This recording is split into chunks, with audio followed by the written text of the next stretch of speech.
Halo Kak Dede, udah masuk?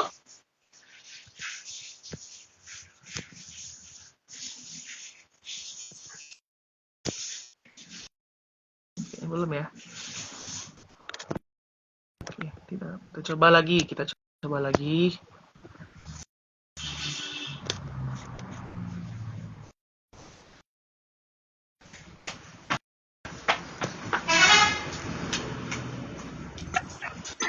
Oke. Halo Kak Dede. Halo, Assalamualaikum kakak. Waalaikumsalam Kak Dede. Kita jumpa lagi setelah kayaknya 2 minggu terakhir kita ketemu di Truntum Hotel Padang untuk bintek penguatan literasi. Masih Oh, ingat ada kemarin kakak kita ya? jam 9 malam? Masya Allah.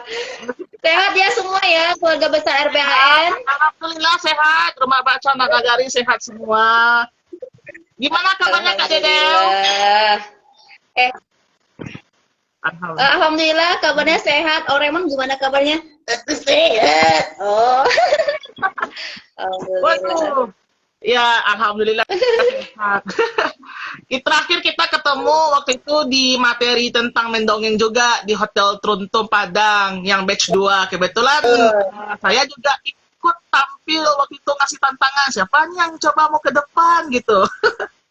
Oh iya kakak itu ya. Ya, Udah dibilang sih dari RBHN ya. Masya iya masih Allah. akhirnya pas ketemu lagi setelah tanggal akhir Februari, sekarang udah masuk 15 Februari, pas 2 minggu setelah acara di Truntum Hotel. Pas jam 10 malam tuh masih berapa tuh. Ya, pulangnya udah jam ini, udah hampir jam 1 malam, Masya Allah. Iya, jam 1 malam semua semangat gitu. Kita mulai Iya, dulu ya Kak. Kak. Iya, boleh. Oke, Assalamualaikum warahmatullahi wabarakatuh. Salam literasi untuk semua pegiat literasi di seluruh Indonesia. Dan hari ini bersama saya Hana Pratama selaku host dan relawan Rumah Baca Anak Nagari. Spesial kami bawakan kepada para pegiat literasi hari ini sebuah topik yang sangat menarik karena kemarin itu banyak yang nanya dan DM di Instagram Rumah Baca dan Instagram saya sendiri. Banyak yang bertanya, Kak, kok bisa sih dongeng di Truntum? Kak, waktu itu sempat juga dongeng juga di TVRI Sumbar. Lah kok bisa gitu, kok iso. Nah, spesial hari ini kita bawakan Kak Dede bersama dengan partnernya Bodeka kesayangan Kak Dede yang selalu dibawa kemana saja setiap acara. Dan kebetulan Iya dong. gimana? Gimana? Puasanya hari ini lancar?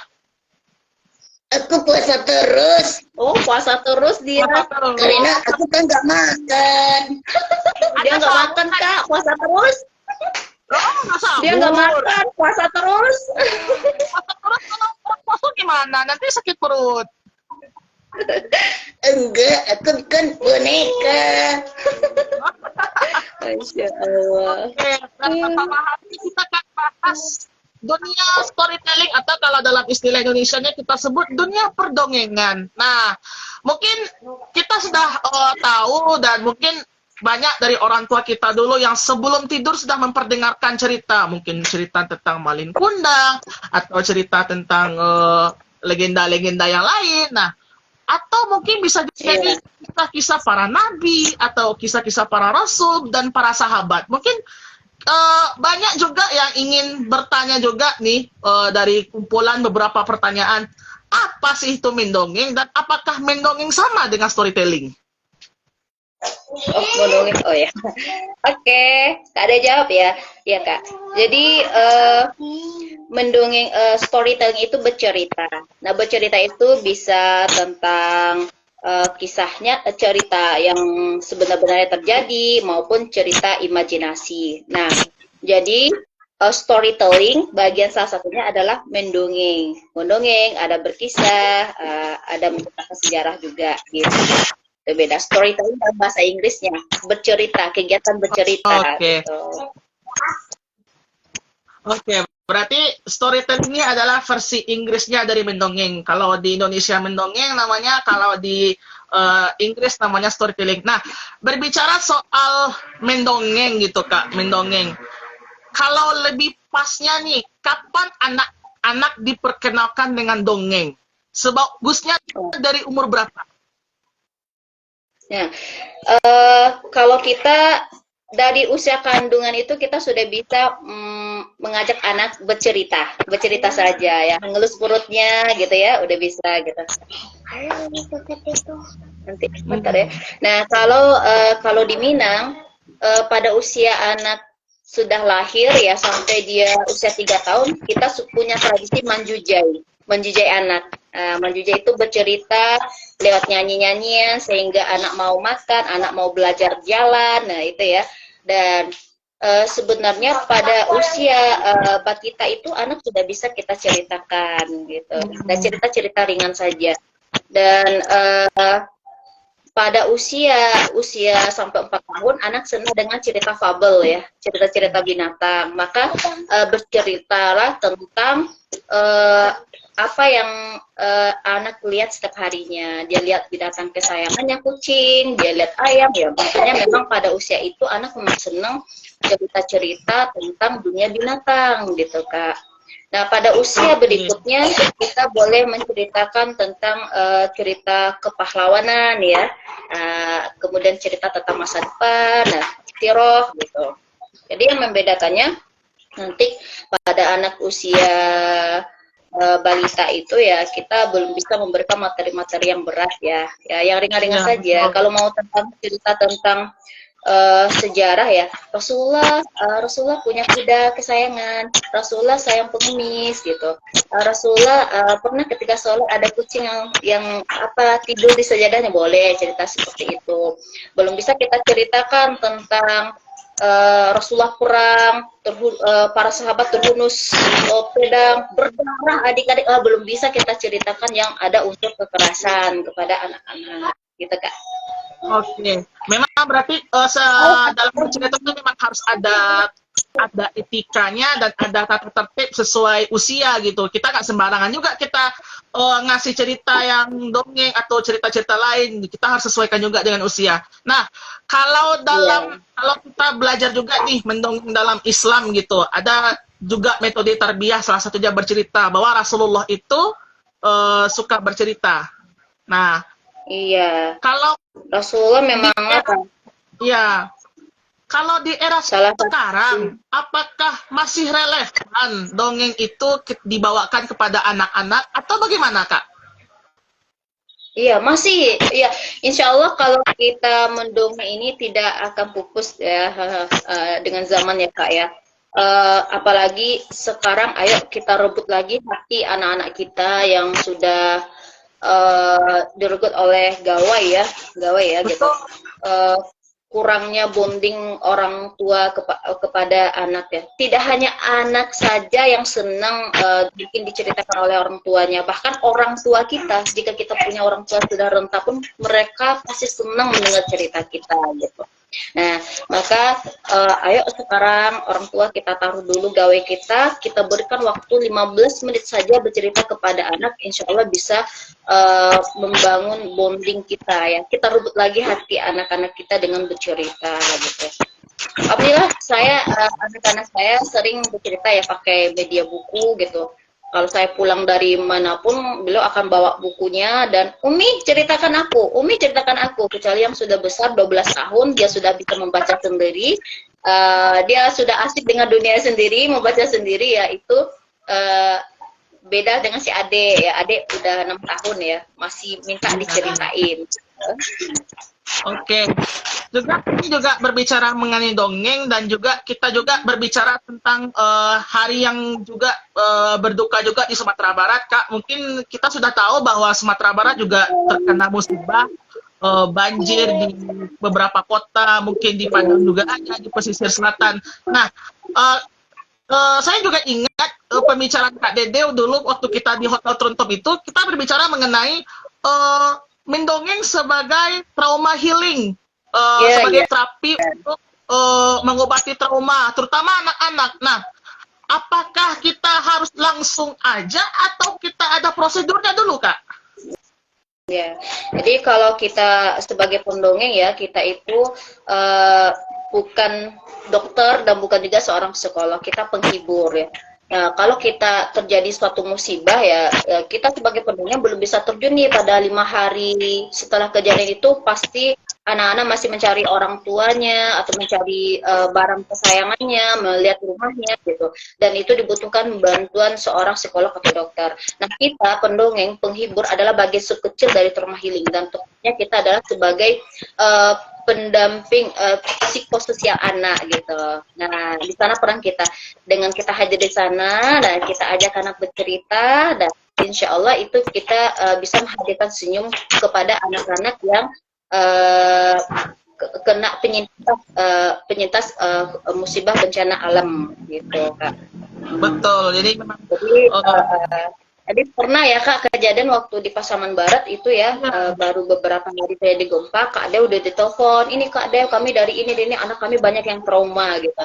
Nah, kami bisa datang kalau nggak salah seminggu setelah itu baru turun ya, kita dari komunitas Cinta Bercerita Berkisah dan Mendongeng, menghibur anak-anak di sana dan memberikan bingkisan ceria buat mereka, dan itu memang terlihat sekali wajah ceria mereka. Dan ini kita juga lagi jalan Kak untuk pesisir selatan ya. Kami dari Yayasan Kisah Inspirasi Anak Muslim Indonesia, insya Allah akan terjun lagi ke pesisir selatan ya. Kita lihat ya video-video di kejadian pesisir selatan itu, ya segini, banjirnya anak-anak semuanya terpekik ya, nangis gitu. Dan tadi kita akan bergerak ke sana ya, menjelang bulan Ramadan kita akan mengukir senyum anak-anak di pesisir selatan insya Allah. Oke. Ya, gini juga Kak, mengenai juga mendongeng sebagai terapi. Dan Kakak juga nih yang sudah berkecimpung di dunia pendongeng gitu. Mungkin Kakak bisa bagi-bagi cerita pengalaman kepada para pegiat literasi.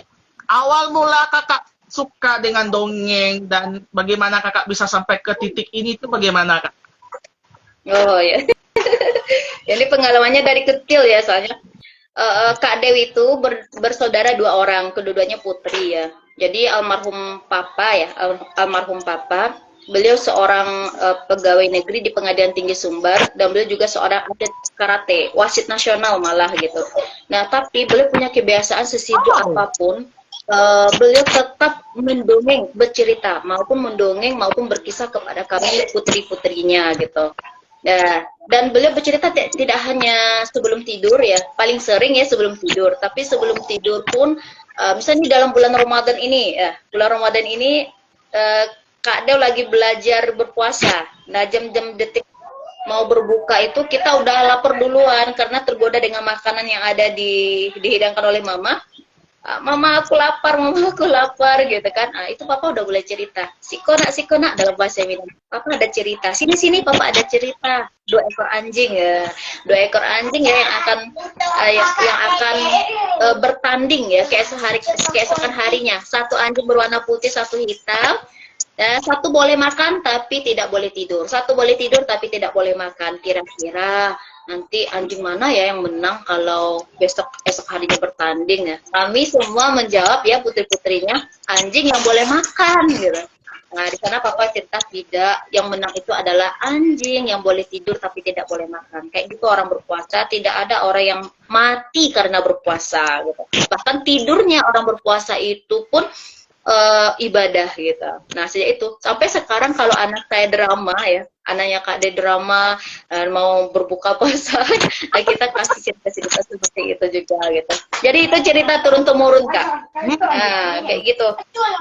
Jadi papa memang suka cerita seperti itu, dan beliau juga sering memberikan kami buku-buku bacaan tanpa menyuruh untuk membaca. Nah, tanpa menyuruh membaca.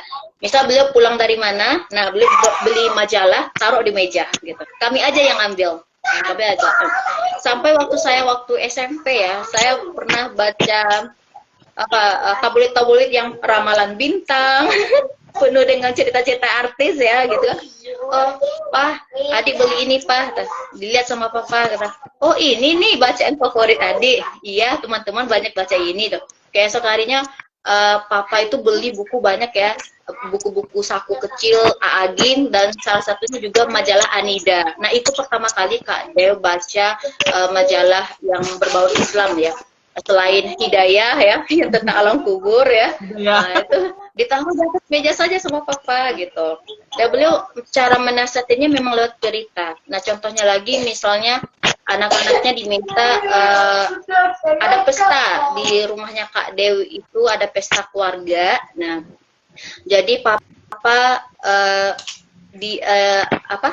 tidur di tempat alat-alat pesta itu, alat-alat musiknya, menjaga supaya tidak ada dicuri ya sama orang gitu. Ditanya, papa tidur di mana? Tadi malam papa tidur di sini, papa nggak takut? Oh enggak, papa ada cerita gitu. Nah, di sana beliau cerita tentang ada seorang saudagar kaya yang kelelahan, kemudian istirahat dan tidur di bawah pohon. Nah, datanglah penyamun yang hendak merampas hartanya si saudagar tadi, tapi nggak bisa, bagaikan terpental ya, ada dinding yang menghambat gitu. Esok hari tanya, kenapa wahai saudagar kami tidak bisa merampas hartamu? Kami bagaikan ada benteng yang membentenginya gitu. Nah, dibilang saya sebelum tidur baca ayat kursi gitu. Nah gitu, jadi papa itu dengan sendiri saya berpikir, oh baca ayat kursi itu bagus ya. Oh bagus ya, oh kita harus baca ayat kursi ya, oh bisa melindungi diri, oh gini ya gitu. Belum nggak bilang, ayo nak hafal ayat kursi, ayo baca, ayo kalian harus jadi penghafal Quran, nggak gitu. Beliau mengemukakannya ya dengan bercerita Kak gitu. Alhamdulillah. Oke. Berarti memang turun temurun dari keluarga ya Kak? Iya. Nah, berbicara juga nih soal mendongeng dan juga tingkatan usia gitu. Kan kita sudah, mungkin kita dan kita semua juga belajar di SD dulu bahwa ada jenis-jenis dongeng, ada fabel, ada legend, ada yang berbau mistis juga. Nah, yang ditanyakan adalah bagaimana trik dalam pemilihan cerita. Kalau fabel mungkin it's okay, anak suka karena berbau binatang. Tapi kalau sudah ranah legenda, itu kan mau tak mau kita harus memilah. Takutnya nanti ada beberapa cerita yang istilahnya itu kalau dalam istilah agama takutnya kesyirik nanti gitu. Nah, gimana trik dari kakak untuk milih cerita gitu? Ya, jadi itu Kak, dalam memilih cerita pun, Masya Allah, dalam memilih cerita pun kita sebagai orang tua harus selektif ya, karena banyak sekali bahan-bahan bacaan yang dahulu itu tidak semuanya bisa dikonsumsi untuk anak-anak kita gitu. Itu yang kakak sampaikan, ada kadang unsur syirik, ada unsur zina gitu. Maka pilihlah cerita-cerita yang mengandung pesan edukatif gitu. Bahkan penerbitan mayor pun ya tidak menerbitkan lagi cerita-cerita yang mengandung unsur syirik ya seperti itu gitu. Lebih cenderung cerita-cerita yang lebih edukatif dan mengandung pesan yang baik di sana gitu. Tuh Kak. Oke. Nah, kalau kita bicara di Sumatera Barat nih, kan banyak nih legenda-legenda di Sumatera Barat seperti legenda Maling Kundang yang juga kisah anak durhaka, kemudian ada asal-usul dan nama ninjau karena sang anak ini dituduh oleh orang kampung. Nah, berbagai banyak cerita dan legenda daerah. Kita sebagai orang tua juga dan sebagai mungkin saya sebagai guru kan juga harus selektif nih begitu. Bagaimana caranya memberikan cerita itu, konsumsi cerita sesuai dengan usia anak, karena kita nggak tahu nih cerita ini untuk peruntukannya untuk usia berapa ini gitu. Ya. Nah, jadi ketika anak usia balita ya, kita hanya bisa memberikan konflik yang ringan-ringan saja gitu. Nah, pada usia anak 7 sampai 12 tahun ya, itu udah bisa kita berikan cerita-cerita yang bisa membuat anak berpikir dulu, oh ini tidak bagus, oh ini baik gitu, sehingga anak bisa mengambil pelajaran dari sana. Dan yang terpenting, kita sebagai guru, kita baca dulu isi ceritanya, baru kita ceritakan kepada anak-anak kita. Dan kita sampaikan dalam bahasa kita, Kak. Ada yang patut kita minimalisir, ya kita minimalisir.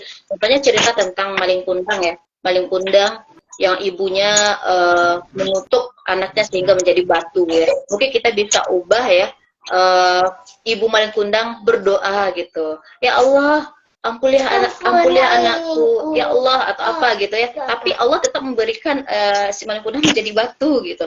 Jadi Oh, gitu. tidak hal itu membuat jadi kesannya seorang ibu tidak hanya sampai di sana ya. Kita justru mendoakan anak kita yang terbaik gitu ya. Nggak mungkin kita mendoakan kita jadi batu gitu. Boleh kita apain aja sedikit ceritanya, kita tambah dengan bahasa kita, Kak gitu. Berarti sah aja kalau mengubah cerita itu tapi maknanya sama berarti ya Kak? Iya, nah sama gitu. Ya kita memberi pelajaran juga bahwa bagi anak-anak ya kalau melawan pada orang tua ya ini ada hukumnya gitu. Walaupun itu cerita tidak nyata ya, cerita Iya. itu legenda ya. Legenda. Sangka-sangka ya cerita itu kita jauh-jauh sampai ke Batu Malin Kundang, ke air manis yang sepi dulunya di sana ya. Jadi Ya, sekarang yang sudah bagus ya. Itulah hebatnya seorang itulah hebatnya seorang penutur pada zaman dulu itu gitu, sehingga di sana pun dijadikan tempat pariwisata gitu ya. Betul. Nah, kalau kita juga berbicara dongeng nih gitu, kita kan juga mengetahui teknik suara gitu, karena kan penokohan setiap orang tuh berbeda. Ada yang penokohan anak-anak, ada yang penokohannya remaja, dewasa, atau penokohan orang tua. Itu kan suara dan kalau istilahnya cengkoknya itu kan berbeda gitu. Nah, mungkin bisa dipraktekkan langsung Kak Deo mungkin di sini bagaimana kalau suara anak-anak bagaimana, suara hewan bagaimana, suara orang tua bagaimana Kak? Iya, jadi dalam bercerita pun agar penampilan kita asyik ya didengar oleh anak-anak ya, apalagi kita sudah bersaing dalam dunia YouTube ya Kak ya, di YouTube itu dapat semua, musik dapat, suara dapat ya, ya nanti anak bosan, kalau kita tanpa ekspresi dan suara datar ya pasti anak males ya dengar. Ibu ini cerita apa nih? Udah kita pergi ya teman-teman. Ngapain kita dengar ibu gitu ya? Karena kita menceritakannya mungkin ekspresinya datar dan suara-suara pun tidak pada tempatnya ya. Jadi memang sangat kalau bagi Kak Dew ya suara itu sangat mempengaruhi tingkat kefokusan anak sehingga dia mau mendengarkan cerita kita hingga selesai gitu. Dan perlu juga kita perhatikan ya, dalam bercerita, mendongeng, dan berkisah itu beda. Nah, kalau dalam berkisah, tokoh-tokoh yang berwibawa, kita bawakan dengan berwibawa ya. Suara yang berwibawa, gaya yang berwibawa gitu. Contohnya para sahabat, ya para istri Rasulullah gitu. Apapun misalnya ketika Nabi berkata gitu ya. Nah, di tokoh yang boleh dimain-mainkan itu hanya tokoh-tokoh yang jahat, yang jahil seperti kaum orang Quraisy, ya Abu Jahal itu. Boleh dimain-mainkan gitu. Nah kalau dalam dunia dongeng mungkin kita bebas, tapi tokoh yang orang-orang tua ya kita bawakanlah dengan secara berwibawa gitu. Nah yang sebagai kita pendongeng pemula itu ya kita perlu suara 3 saja gitu, 3, dan carilah cerita yang tidak terlalu banyak tokoh-tokohnya Kak gitu. Yang pertama itu suara narator suara kita sendiri, yang kemudian suara besar atau suara kecil. Ya kita contohin ya Kak ya. Misalnya suara narator. Hai teman-teman, perkenalkan nama saya Kak Dedeo. Nah, itu suara narator, suara kita sendiri ya. Kemudian kalau suara besar itu bisa hai teman-teman, hai teman-teman, hai teman-teman. Nah, gitu. Nah, kalau suara menengah itu bisa di E ya. Caranya kita hirup, tarik napasnya, kemudian kita lepaskan, tarik napasnya. Nah, kita bilang gitu, sampai perut kitanya gendut ya Kak ya, gitu. Iya. Nah, itu bisa suara tokoh yang menengah ya, kayak suara Doraemon ya. Nah, kalau suara tokoh yang kecil, misalnya suara semut ya, suara binatang-binatang kecil bisa atau anak kecil ya, bisa Iya teman-teman, itu seru sekali. Aku senang. Iya teman-teman. Nah, gitu. Nah, suara kakek-kakek bisa kayak kita batuk ya. Gitu. Nah, ini ditekan di sini. Kayak huruf H dan K. Iya, kakek mencari cucu. Kakek mencari cucu. Gitu. Nah, kalau suara nenek-nenek, cukup lidahnya. Ya, teman-teman yang nonton ya, lidahnya ditaruh di bawah bibir kita. Ngomong gitu. Nenek mentai cucu. Mana nenek? Nenek mau mentai cucu. Cucu nenek mana? Budi. Gitu ya. Kemudian tokoh yang jahat. Nah, tokoh yang jahat itu cenderung di anak-anak lidah kita itu digetarkan. Hei, hei, gitu. Wahahaha, pasukan. Nah, gitu. Digetarkan di sininya gitu. Nanti boleh lihat ya tutorial yang ada di YouTube itu sudah banyak para pendongeng yang mengulasnya, Kak. Dan yang terpenting adalah kita terus latihan setiap pagi latihan gitu. Sampai kita dapat usahakan dapat satu suara ya, kita terus praktekkan itu setiap paginya gitu. Oke. Teman-teman. Gitu. Latihan terus, Kak, sampai dapat suaranya. Dan yang pertama itu cari cerita yang tokohnya tidak terlalu banyak untuk pemula gitu, sehingga kita, karena pendongeng itu beda dengan pemain teater. Kalau teater dia cukup memainkan satu tokoh, sementara kita pendongeng satu pendongeng itu memainkan banyak tokoh gitu. Nah gitu. Betul. Nah, cari aja cerita yang tidak terlalu banyak tokohnya. Nah, itu kan tadi praktek untuk suara manusia. Kalau seandainya suara hewan nih gitu, misalkan kayak harimau atau kayak bebek atau kayak kucing gitu, apakah sama tata caranya atau berbeda gitu, Kak? Jadi pada dasarnya suara-suara binatang itu yang penting anak tahu aja itu suara binatang, ya udah gitu, karena kita bukan binatang, Kak. Bisa ada bebeknya orang kwak kwak kwak kwak, nah, ada yang kwak kwak kwak kwak kwak. Nah, yang penting ekspresi gurunya ya, ekspresi kita si pencipta yang dapat, ya udah, oh berarti anak tahu itu bebek, ya udah bebek gitu. Oh, anak tahu itu sapi, ya sapi. Oh, itu burung balang gitu. Oh, itu ayam gitu. Nah, gitu. Yang penting anak-anak tahu, oh, ibu ini lagi praktekin suara burung ya. Oh, itu suara bebek ya gitu. Oh, itu suara tikus ya gitu, Kak. Terserah aja sih kalau suara binatang ini, yang penting anak-anaknya tahu ibunya lagi ngungkapin suara binatang. Betul. Nah, kalau pendongeng ini, misalkan kita sebagai pendongeng gitu, dan kita ingin menceritakan kepada anak gitu. Misalkan kita punya bukunya, anggaplah nih contohnya buku di belakang, buku dongeng misalkan. Nah, apakah kita harus membaca dulu, menguasai materinya baru kita ceritakan, atau sambil kayak air mengalir aja gitu, sambil kita baca lalu kita langsung ceritakan? Oh ya, kalau kita pakai media ya, contohnya buku ya, Kak ya, maka kita sebagai pendongeng kita baca dulu, maka carilah buku yang gambarnya lebih banyak dan kita ceritakan dalam bahasa kita gitu, karena mendongeng itu beda dengan read a lot, membacakan nyaring ya. Membacakan nyaring itu memancing anak, dia ingin tahu huruf demi huruf ya. Nah, itu bisa seperti itu. Nah, kalau kita mendongeng, kitalah yang menceritakan, kitalah yang mengeluarkan ekspresinya. Jadi anak cukup melihat gambarnya. Dan kalau bisa bukunya rapi ya, jangan sampai terlipat-lipat ya. Nah, sehingga konsentrasi anak itu kan terbatas ya. Nah, sambil bercerita ya, tidak terasa ternyata kita sudah berada di lembaran berikutnya gitu. Nah, jangan sampai anak merasa ketika kertasnya terlipat ya, lama membukanya sehingga konsentrasi anak pecah gitu ya. Nah, carilah buku yang ini bagian ininya rapi, dan sehingga kita memudahkan untuk membuka lembarannya. Karena saya belajar ke konsentrasi anak itu terbatas, usia ditambah 1. Usia 4 tahun ditambah 1, 5 ya, berarti 5 menit aja konsentrasinya gitu. 10 ditambah 1 berarti 11 menit aja konsentrasinya. Makanya nonton wayang itu ya, wayang Sebalas Tuntut itu banyak kadang orang Jawa ya yang nonton, orang-orang tua, karena konsentrasi mereka lebih panjang gitu. Nah, jadi tipsnya ketika memang konsentrasi anak itu terbatas ya, ketika mereka sudah mulai gelisah, ayo kita kasih ice breaking lagi. Tepu 1, tepu 2. Nah, hai, halo gitu. Nah, kita kembalikan lagi konsentrasinya. Maka di dalam bercerita yang terkadang kalau kita mendongeng di sekolah ya, Kak ya, itu durasinya sampai 45 menit ya. Nggak mungkin kita bercerita 15 menit gitu ya.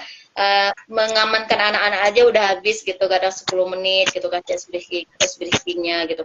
Jadi kita kombinasikanlah cerita ini dalam menyampaikan dongeng pun kita komunikasikan dengan main boneka atau main sulap atau teka-teki atau berpantun atau nyanyi yang berkaitan dengan cerita yang kita sampaikan gitu. Jadi gitu Kak, dalam teknik bercerita itu digodok semua gitu.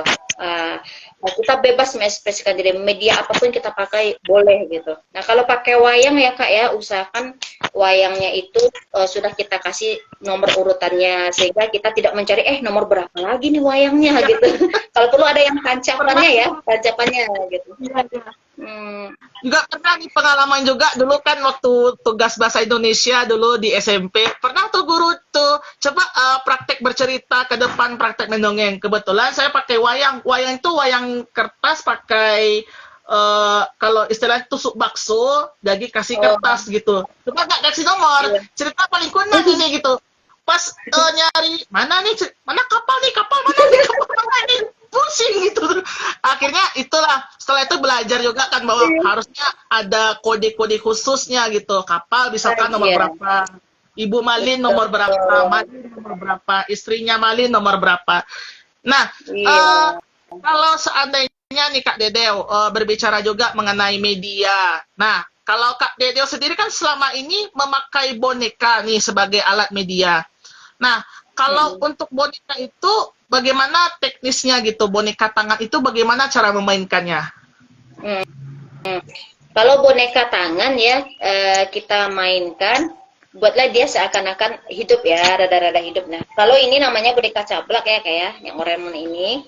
Nah, ini posisi tangannya begini ya. Nah, buku. Nah, satu suku kata dibuka tutup tangannya gitu ya.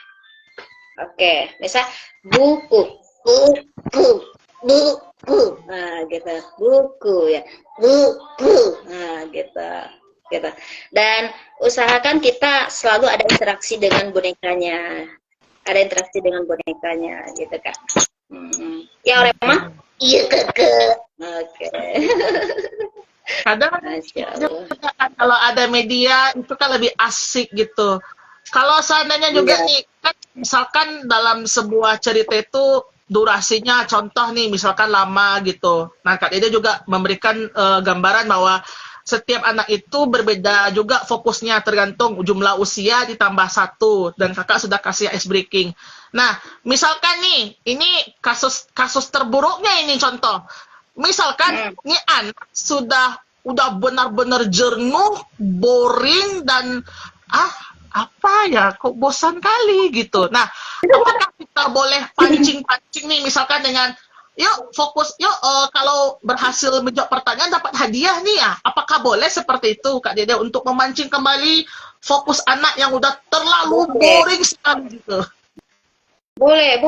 Misal gini kan, siapa yang mendengarkan ceritanya dengan sangat baik, nanti Kak Dede kasih hadiah, tapi beneran dikasih hadiah ya Kak, jangan kita bohong. Kadang kan sering gitu ya. Iya. Ujung-ujungnya nggak kasih hadiah nanti kan. Beneran kita kasih hadiah nggak apa-apa. Itu kita mengasih reward ya. Nanti di ending acara boleh kita kasih kesimpulan gitu. Dan kita kasih pelan, ayo ya sini siapa yang bisa jawab gitu. Siapa yang tahu sayapnya burung pipit warna apa? Dalam bercerita itu boleh ada yang nunjuk tangan warna coklat. Nah, kita kasih permen, kita kasih mainan ketika dalam agenda dongeng itu boleh Kak, sehingga anak lainnya ikut dapat hadiah nih kalau bisa jawab, dapat hadiah nih, kita dengarkan ya ceritanya dengan sangat baik gitu. Nanti kita dapat hadiah juga boleh Kak, boleh. Okay, itu interaktif ya. Berceritanya. Nah, gini juga Kak, gitu. Nah, begini juga Kak, berbicara juga tentang kisah mendongeng. Mungkin kita ambil contoh kisah Nabi. Tadi Kak Dede juga bilang kalau untuk kisah Nabi ini atau kisah para sahabat ini yang lebih diutamakan adalah tokoh jahatnya yang untuk bersuara. Tapi terkadang ada beberapa buku-buku sirah yang nabinya itu ada percakapan di sana, misalkan seperti menyuruh keimanan, atau pokoknya intinya seperti menyuruh keimanan dan bertakwa kepada Allah, meninggalkan larangan-larangan Allah. Dan itu Nabi ada berbicara dalam buku Sirah Nabawiyah. pertanyaannya apakah kita boleh menirukan suara atau ada teknik lain? Karena kita tidak mungkin menirukan suara Nabi dan Rasul gitu, Kak. Iya. Yang enggak apa-apa Kak disebutkan aja. Misalnya gini, adik-adik, ketika itu Rasulullah di rumah Ummu Hani, di rumah Ummu Hani, masuk cahaya dan ternyata itu adalah malaikat Jibril, adik-adik. Ketika itu Nabi Muhammad tidak takut lagi pada malaikat Jibril karena sudah sering ketemu. Tapi dulu sebelum Nabi Muhammad sering ketemu malaikat Jibril, Rasulullah sangat ketakutan sehingga Bunda Siti Khadijah pun menyelimuti Rasulullah SAW. Wahai Jibril, wahai Jibril, adakah wahyu untukku? Nggak apa-apa Kak, kita ngomongin aja seperti itu. Wahai Jibril, adakah wahyu untukku? Gitu. Berarti Karena memang kita nggak apa-apa, suara kita aja. Oke. Tapi jangan dimain. Wahai Jibril, adakah wahyu untukku? Nggak boleh dimain-mainkan gitu. Kita Iya, tetap tampil dengan wibawa kita aja. Ya, betul. Sesuai dengan kewibawaan gitu. Nah, misalkan nih bercerita juga cerita kepahlawanan. Kalau kita misalkan cerita Indonesia nih, misalkan kita sudah tahu nih cerita, misalkan kayak Tunku Imam Bonjol atau Pangeran Diponegoro gitu, yang dalam kisah perjalanannya ada perang-perang ini, ada pertumpahan darah. Nah, kita ingin juga ceritakan misalkan di anak 7 sampai 10 tahun gitu. Bagaimana caranya supaya istilah perang darah itu diganti dengan narasi yang lain sehingga anak tuh tahu, oh ini ada peperangan gitu. Jadi tidak langsung cara harfiah gitu. Gak apa-apa Kak, kalau kata perang mah gak apa-apa perang, anak-anak tahu. Cuman kalau misalnya kayak darah itu kita ganti aja cairan berwarna merah gitu. Dan ketika itu para pahlawan pun berlinang cairan berwarna merah di pakaiannya. Nggak apa-apa Kak, cairan berwarna merah. Terus darah kita omongin. Betul. Kalau darah kan agak trauma, anak takut sama darah gitu. Nah, oke. Terus Kak, tentang cerita di sekolah gitu, bercerita tentang anak-anak dari tingkat 1, 2 dan seterusnya gitu. Apalagi sekarang itu kan sudah ada kurikulum merdeka bahwa kita juga harus menekankan pelajar profil Pancasila seperti bertakwa pada Tuhan Yang Maha Esa, berkebenekaan, bergotong royong dan segala macam. Nah, misalkan gini Kak, kita mau bahas cerita soal gotong royong misalkan. Kita misalkan membuat ide sendiri nih gitu, buat ide gotong royong gitu. Nah, bagaimana cara membuat sebuah cerita itu agar lebih menarik? Misalkan cerita gotong royong dari ide saya sendiri. Gimana mengemasnya agar lebih menarik gitu, Kak? Mengemas cerita tentang kegotong royongan. Nah, ini misal kita bisa cari dari cerita fabel ya, cerita fabel gitu. Misalnya pasukan semut tahu nih akan terjadi hujan. Ayo teman-teman, kita angkat roti ini bareng-bareng Gitu. Akhirnya adik-adik pasukan semut pun datang. Pasukan, Siap, siap. siap. Nah, itu kita bisa ceritakan seperti itu, kegotong royongan, sehingga di musim hujan pasukan semut tidak kekurangan makanan karena mereka sudah rajin di hari-hari sebelumnya mengumpulkan makanan dan memasukkannya ke sarang semut. Atau kita bisa juga ceritakan tentang seekor kerbau yang masuk lubang ya, sehingga tidak bisa keluar gitu. Nah, nanti dipanggillah pasukan hewan oleh si kancil ya, sehingga mereka pun bergandengan tangan membantu si kerbau keluar dari lubangnya. Nah, itu kita bisa memberikan pesan gotong royong dan kerjasama kepada anak-anak kita gitu Kak. Oke.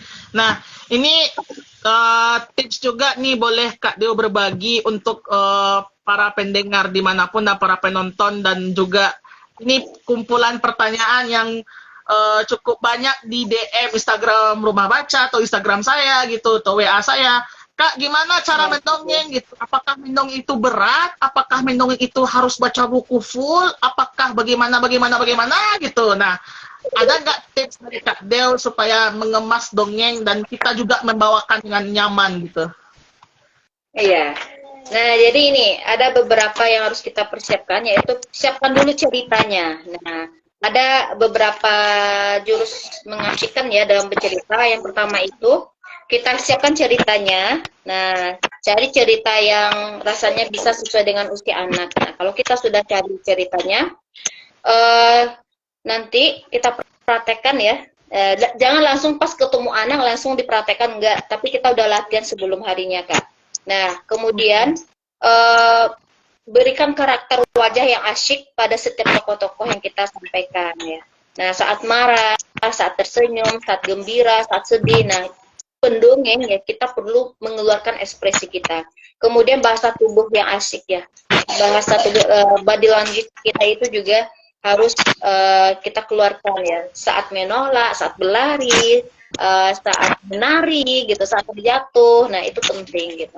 Dan kemudian berikanlah anak-anak itu semacam kemampuan lain yang kita miliki ya, kita tampilkan. Kita bisa beatbox boleh, kita bisa main sulap boleh, kita bisa nari boleh, bisa nyanyi boleh, bisa berpantun boleh gitu. Dan pakailah alat bantu yang asik. Boleh juga kita bercerita tanpa media. Ya, tapi kita olah semua anggota tubuh kita ini gitu. Kita keluarkan suara-suara kita gitu. Ya, kalau kita dengan media ya, boleh dengan buku, boleh dengan wayang, boleh dengan boneka, boleh mainan lainnya dan alat bantu lainnya gitu. Nah, itu aja jurus-jurus yang mengasyikkannya. Dan yang terpenting sebelum kita bercerita, kita kumpulkan anak-anak kita dan kita pastikan mereka sudah duduk dalam posisi yang aman, ruangan yang memadai buat mereka, tidak terlalu panas gitu. Kadang ada ini anak sudah siap olahraga terus diajak main gitu, diajak bercerita ya mereka masih haus gitu ya. Bagaimana mereka bisa mendengar cerita kita sementara mereka masih dalam keadaan haus gitu. Banyak faktor sih yang menyebabkan cerita kita itu berhasil atau tidaknya gitu. Apalagi di pagi hari. Kadang faktor makanan pun mempengaruhi, Kak. Kalau misalnya ada anak yang pagi-pagi sudah mengkonsumsi ciki ya, sudah mengkonsumsi makanan gitu yang apa, dia itu mempengaruhi, dia akan aktif ya, hiperaktif di saat kita bercerita gitu. Banyak faktor, atau dia sudah punya masalah dari rumah gitu ya, lagi ngambek atau ada hal yang belum terpenuhi di dirinya di rumah gitu.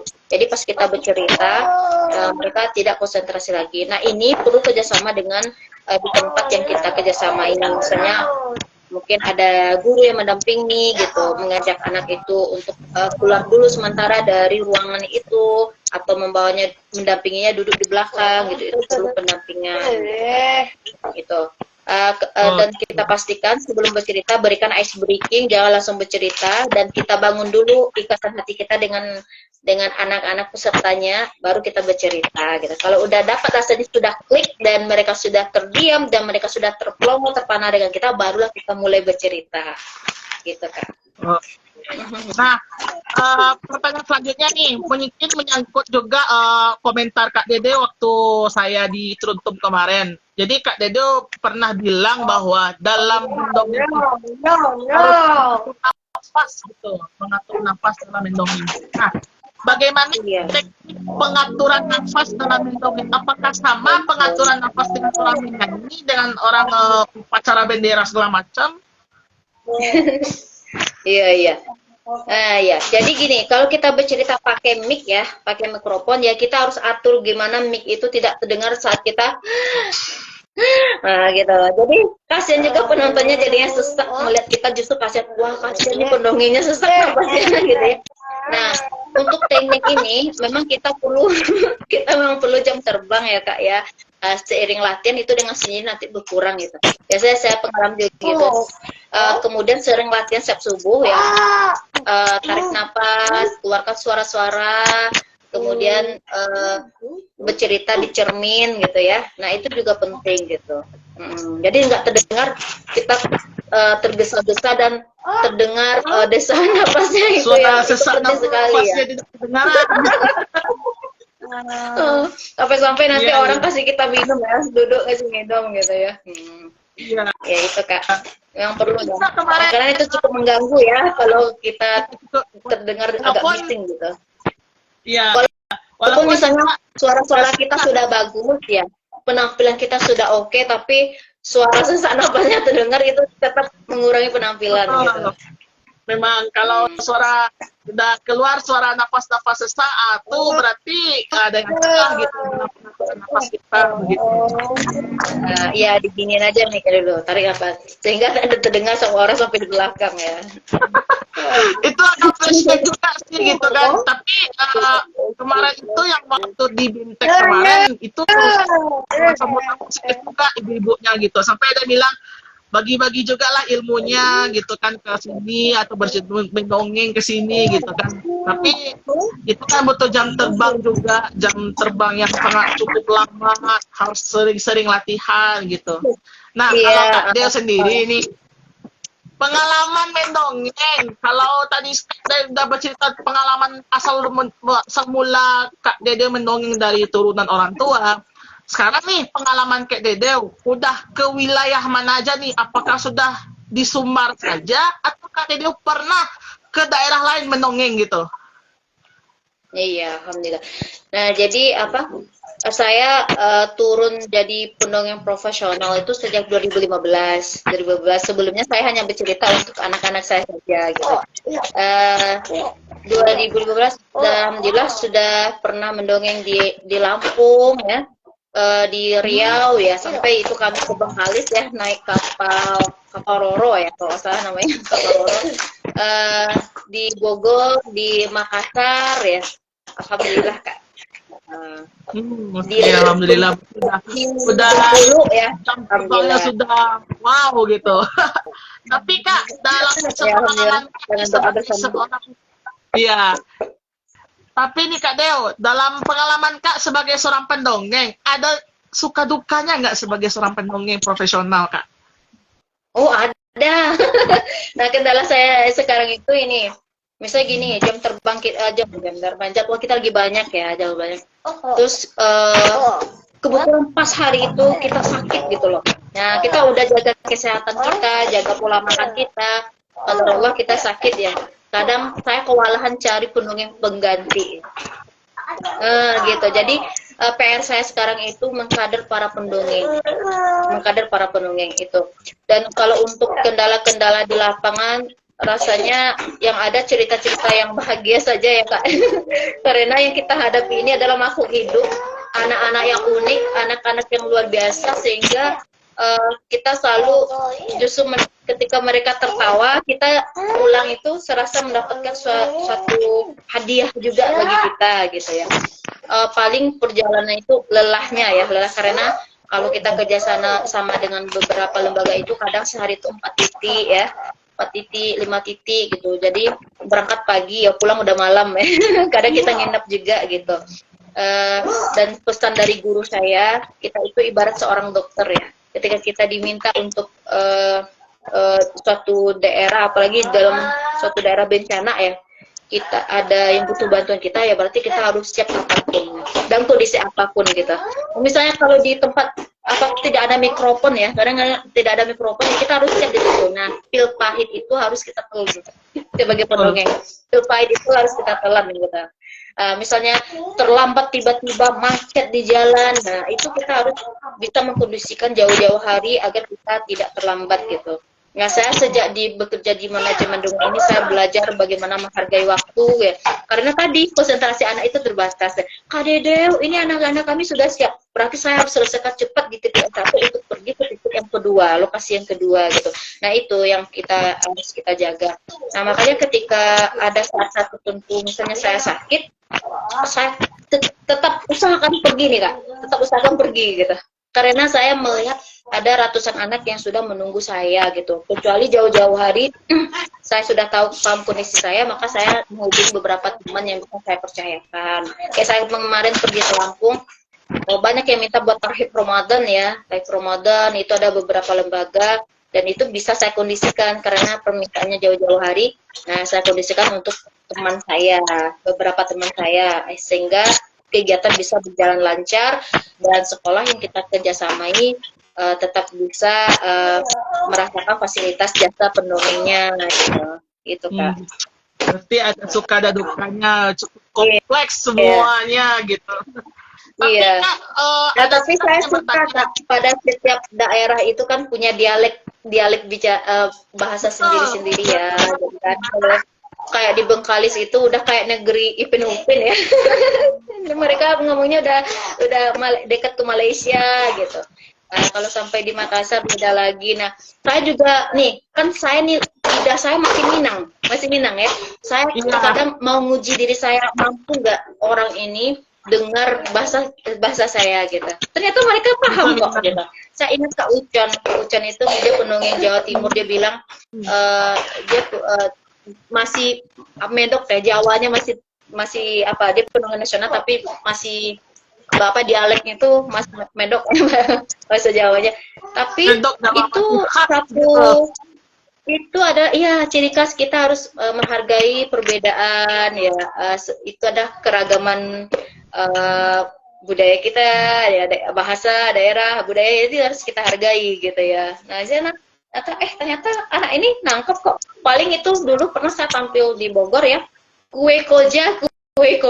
Nah, itu orang bertanya ke saya, koja itu apa? Karena itu nama bus ya, nama bus. Jadi itu kue koja. Nah, orang-orang tuh bingung, oh koja itu nama bus. Kalau kita Trans Padang, mereka koja itu kan nama bus gitu, disingkat gitu ya. Ya. Enggak, kue koja itu saya jelaskan lagi. Beda daerah, beda Beda. arti gitu. Ya. Kalau Jadi di itu Bogor, enaknya. kalau di Bogor Koja, kalau kita mungkin Sinamar, Tranek. Iya, iya, kayak gitu ya. Teman-teman di Jakarta juga bilang gitu, itu koja itu nama bus. Bus apa lupa saya gitu. Gitu, Kak. Gini juga Kak Kadang Del. juga Kak, kayak Ya, apa, ada anak tuh bilang, Kak Dedel, kapan-kapan kesini lagi ya, gitu kan. Amin. Nah, ketika kita amin kan, ada aja kesempatan tahun berikutnya ke sana lagi gitu. Ke sana lagi ternyata. Ada anak tuh yang kadang nangis ketika kita pulang gitu. Nangis deh pulu, nangis. Oh, Kak Del, boleh masuk kelas dulu karena anak-anak kami nangis gitu. Ya udah masuk kelas ya. Masuk kelas ya. Ya doain Kak Delnya bisa kesini lagi, bisa kerjasama lagi. Ternyata doa anak kecil tuh dikabulkan gak ya? Dikabulkan Allah. Tahun berikutnya datang lagi ke sekolahnya, ketemu dia nggak nangis lagi. Udah tegar kayaknya. Ya, saya senang ya iya, kayak iya. gitu. Kangen juga ketemu lagi gitu sama mereka. Berarti ada hikmahnya gitu ya Kak dari perjalanan hidup Kak sebagai pendongeng gitu. Iya, dulu itu Kak, saya sebenarnya basic saya tuh nulis ya. Saya sejak kecil tuh memang rajin nulis dan kirim tulisan ke beberapa media. Ternyata menulis itu kan kita diem aja kan Kak, diem aja kan, nulis aja, ngetik aja. Nah, ketika nyemplung nih di dunia dongeng, kita harus melatih bicara kita gitu. Nah, saya yang pendiam akhirnya bisa bicara gitu. Nah, itu setidaknya mengimbangi kemampuan writing dan speaking kita gitu. Nah, Betul. gitu. Nah, bila di sastra Inggris kan dulu saya kuliahnya di bahasa dan sastra Inggris ya. Nah, jadi bisa tidak ada ilmu yang sia-sia gitu. Saya jadi Iya. pendongeng. Dulu kan di sastra Inggris belajar gitu. Ada storytelling, ada puisi, ada sastra, terpakai kok ilmunya dimanapun berada. Insya Allah selagi kita niatnya ya untuk mencerdaskan anak bangsa dan untuk menghibur banyak anak-anak Indonesia, insya Allah Allah akan berikan jalan, tidak ada ilmu yang sia-sia gitu.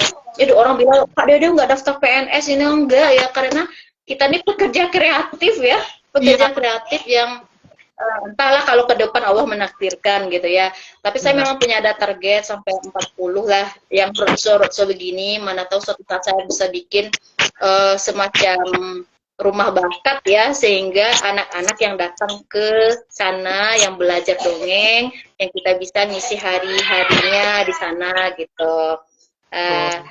Karena usia ya, kita bakal tua gitu, sampai kapan kita roadshow. Itu perlu Iya. maka kita perlu Ada mengajar para edukasi. penunggu bulan. Nah, betul sekali Kak. Nah, itu PR Ibarat- saya sekarang untuk di Sumatera Barat. Iya. Nah, juga ini pertanyaan besarnya gitu. Di Sumatera Barat, apakah ada komunitas dongeng dari Kak Dedel? Kalau ada, bagaimana cara joinnya gitu? Iya. Ada Kak, KCBE, Komunitas Cinta Bercerita Berkisah dan Mendongeng. Berdirinya sejak 2021 gitu. Sebelumnya saya itu aktif di beberapa manajemen dongeng yang ada di Jakarta. Dulu pernah di Kampung Dongeng ya, pernah di Sahabat Kodi, Organisasi Dongeng Indonesia dan Manajemen Dongeng Inspiratif. Nah, 2021 saya membentuk KCBE bersama teman-teman saya. Awalnya berdiri KCBE ini ya itu buat pendampingan anak korban musibah dan bencana alam gitu. Karena saya melihat di Sumatera Barat ini ketika terjadi musibah itu sangat kurang ya untuk pendampingan anak-anak gitu di lokasi bencana terjadinya musibah. Jadi perlu diperbanyak relawan-relawan yang bisa bercerita untuk anak-anak, menghibur anak-anak di lokasi kebencanaan gitu. Itu awalnya berdiri KCBE itu dulu itu. Alhamdulillah setelah dilatih ya beberapa relawan ya sudah ada beberapa daerah ya yang bisa insya Allah terjun ya kalau terjadi, kita kan doain terjadi musibah ya, tapi ya saya membantu lah seperti di Pasaman kemarin KCB Pasaman beberapa rekan saya membantu saya di sana waktu itu. Alhamdulillah gitu. Yang di Solo kemarin tuh ya kita turun juga sama Kak Novi dulu tadi Organisasi Dongeng Indonesia gitu. Boleh nanti kalau ada ininya Kak, ada rekrutmen ya, kita buka pelatihan coaching ayah bunda guru atau relawan pendamping anak mengikuti pelatihan mahir bercerita berkisah dan mendongeng. Ada nanti tahun ini belum sih, nanti kalau kita rapatkan dulu ya. Kalau ada banyak permintaan kita buka lagi gitu. Soalnya juga penasaran juga kan gitu melihat track record Kak Dede sebagai pendongeng juga termotivasi gara-gara Kak Dede juga sih termotivasi untuk jadi seorang pendongeng gitu kan. Gak nyangka juga bisa, alhamdulillah juga Kak Dede gak nyangka juga bisa di RRI Bukit Tinggi masuk acara spesial. Alhamdulillah. Jadi itu baca dan anak ceria tiap hari Minggu. Terus kemarin di bulan September itu orang TVRI Sumbar ngundang untuk jadi di Sumbar. Dan iya itu, Kak, itu saya bilang pakai jurus obat nyamuk ya, lingkaran kecil, lingkaran besar. Iya. Gitu. Nah, kayak jenjang gitu, step by step, mungkin dari radio, mungkin saya dulu pernah buat media terus semoga saya bisa masuk TV. Alhamdulillah sekarang udah jadi pembicara gitu, walaupun alhamdulillah, barakallah gitu. Iya Kak. Ilmu Kak Dede juga sebagai pendongeng, juga Kak Dede sering ke RRI gitu. Amin ya Allah. Makasih Kakak. Dan satu lagi sebagai penutup nih Kak, closing dari Kak Dede sendiri, apa pesan dan harapan Kak Dede untuk calon pendongeng yang ada di seluruh Indonesia, khususnya di Sumatera Barat? Nah iya. Oke, Assalamualaikum warahmatullahi wabarakatuh. Halo kakak-kakak calon pendongeng pemula yang insya Allah akan terus ya semangat di dunia literasi ini gitu. Karena memang anak-anak kita di Sumatera Barat haus untuk didongengkan, haus untuk diceritakan. Ya, ayo Kak, dimulai dari sekarang, jangan ditunda-tunda ya, karena niat baik itu harus disegerakan gitu ya. Dimulai dari cerita-cerita yang ringan ya, dimulai dari hati. Insya Allah cerita yang dari hati akan sampai ke hati anak-anak kita. Dan jangan pernah kapok ya, mencoba sekali ya. Jika belum rasanya anak-anak belum tertarik, ayo coba terus dan lakukan perbaikan. Dan kalau perlu masing-masing kakak-kakak ini ya ada perkumpulannya, nanti dilihat penampilannya gitu. Bagaimana ketika berhadapan dengan anak-anak, sehingga kita bisa memberikan gambaran kepada teman kita yang tampil itu Kak, memberikan gambaran kepada teman yang kita tampil, kedepannya bisa diperbaiki lagi. Nah itu penting karena kami ya, saya dan juga ada teman saya Kak Novi itu, kami latihannya kayak gitu. Kami waktu itu pernah menurunkan ada 12 pendongeng nasional, kami ikuti kemana mereka roadshow. Mereka kami ikuti sehingga kami belajar langsung dari sana gitu. Nah di sana pelajaran yang banyak kita ambil gitu. Jadi kakak juga gitu. Kalau bisa nanti ya dari rumah-rumah baca ini ya, siapa yang biasanya sering bercerita buat anak-anak yang di sana, ngumpul gitu. Nah, koreksi bersama-sama gitu. Dan kita harus mental baja ya. Jangan nanti dikoreksi satu, udah besoknya nggak mau lagi gitu. Kalau kami dulu ya di forum, saya sudah terlatih di forum Lingkar Pena ya. Forum Lingkar Pena itu dulu kalau punya karya jelek ya dibilang jelek gitu. Saya nggak suka karyanya. Tapi teman saya yang mentalnya apa nggak datang-datang lagi pertemuan beda karyanya. Nah kalau saya termasuk yang bandel ya. Ketika dikritik, memang itu apa ya sakit hati, tapi itulah orang yang sebenarnya memang sayang pada kita gitu, memberikan kita untuk perbaikan ke depannya gitu kan. Oke. Oke. Ibarat pepatah Minang, apa kaji dek baulang dek pasar dek bak tempuah, jalan pasar dek bak tempuah. Betul. Prinsip orang Minang gitu. Alam takamang jadi guru, semuanya bisa dijadikan sebagai bahan pelajaran. Iya, dan satu lagi, masing-masing pendongeng itu punya ciri khas sendiri, dan dia mempunyai keunikan sendiri gitu. Jadilah para pendongeng dengan ciri khas kakak sendiri gitu. Itu juga penting itu. Oke, ini cukup pembahasan yang cukup komplit, namun sayang sekali waktu kita sudah hampir di ujung nih Kak Dedel. Iya kakak, alhamdulillah. Iya, sama-sama, sama sekali bisa berbagi hari ini.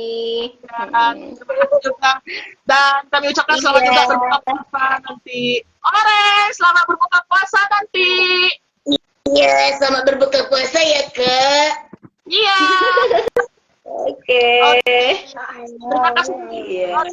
Terima kasih juga kepada para penonton yang telah menyaksikan acara Bincang Sore bersama RBAN. Nantikan episode-episode seru selanjutnya. Terima kasih. Wabillahi taufiq wal hidayah. Assalamualaikum warahmatullahi wabarakatuh. Dadah. Waalaikumsalam warahmatullahi wabarakatuh. Dadah. Alhamdulillah.